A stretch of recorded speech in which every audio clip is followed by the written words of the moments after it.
मणिपुर जंगल में आज बहुत भागम भाग थी, क्योंकि राजा के मरने के बाद आज नए राजा का चुनाव था।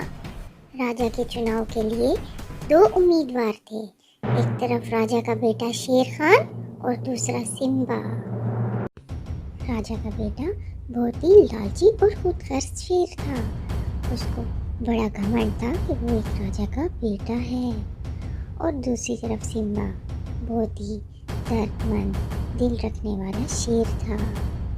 मगर मसला ये था कि जंगल के तमाम जीव इस बार राजा के बेटे को वोट देने वाले थे, क्योंकि उनके ख्याल में राजा का बेटा ही हकदार है।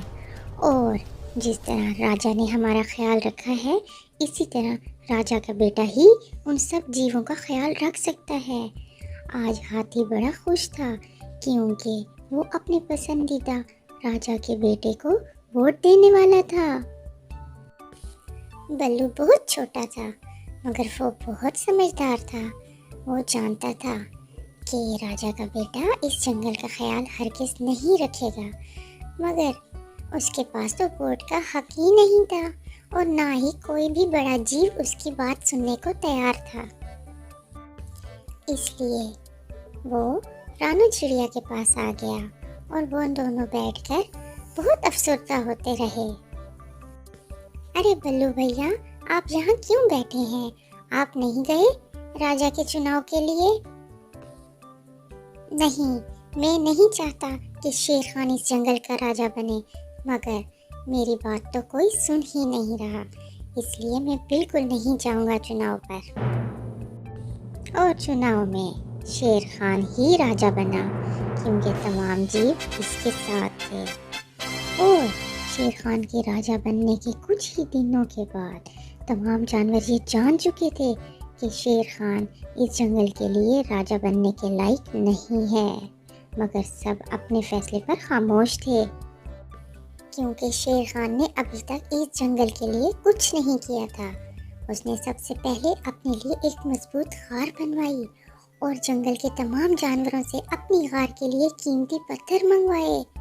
तमाम जानवर सोच रहे थे कि शायद इसके बाद शेर खान हमारे लिए कुछ करे, मगर इस काम से फारिग होकर शेर खान पहाड़ों पर शिकार के लिए चला गया, जबकि वो जानता था कि बारिशों का सीजन शुरू होने वाला है।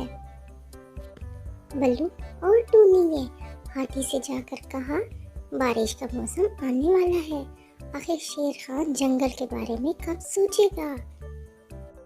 अरे, मैं तो खुद बड़ा परेशान हूँ।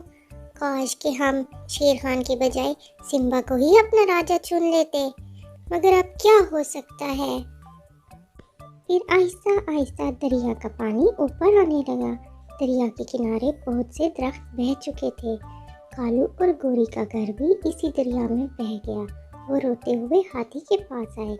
अब सबको बड़ा अफसोस हो रहा था कि उन्होंने गलत राजा का चुनाव किया है। अरे साथियों, अब एक ही रास्ता है हमारे पास। अब हमें सिम्बा से ही मदद मांगनी चाहिए, वरना हमारा सारा जंगल इस दरिया में बह जाएगा। इस बात पर किसी को कोई एतराज ना था। सब जानवर मिलकर सिम्बा के पास गए और उससे मदद की दरख्वास्त की। सिम्बा ने इनको कोई बातें ना सुनाई और फौरन इनकी मदद के लिए खड़ा हो गया। सिम्बा ने जाकर दरिया का जायजा लिया और फिर दरिया का वो बंद जो जंगल की तरफ आ रहा था उसे तोड़ दिया। अब सारा पानी समंदर की तरफ जाने लगा। अब तमाम जानवर बड़े शर्मिंदा थे, क्योंकि उन्होंने सिम्बा के साथ बहुत गलत किया था, मगर अब वक्त आ पहुंचा था अपने फैसले को दुरुस्त करने का। अब तमाम जानवरों ने मिलकर सिम्बा को अपना राजा मुंतखब किया। और अगले दिन शेर खान जब वापस आया तो उसकी हुकूमत का तख्ता उलट चुका था।